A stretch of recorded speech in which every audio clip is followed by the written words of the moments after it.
sababa uyo kirkati kadate tu manna romdika asiga di maro si sababa poricha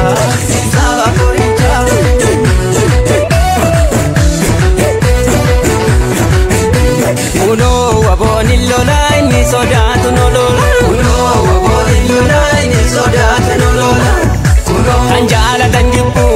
anjiban jarachu, ofisati dize, sabab lupulaju, gala anarracheu, isistu markaba, sabab lupulade, okufe malkaba, fakalchini badi, kani fakennitu, kajabe nigalti, kan sabab innitu, waboni lolai ni sodati no lola, waboni lolai ni sodati no lola.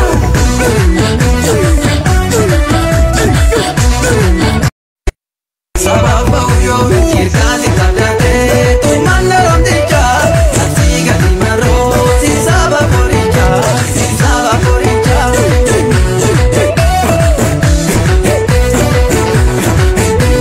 uno waboni lola ni sodatu no lola uno waboni lola ni sodatu no lola Anjala tanjibu, anjiban jarachu, ofisati dize, sabab lupulaju, gala anarracheu, isistu markaba, sabab lupulade, okufe malkaba, fakalchini badi, kani fakennitu, kajabe nigalti, kan sabab innitu, waboni lolai ni sodati no lola.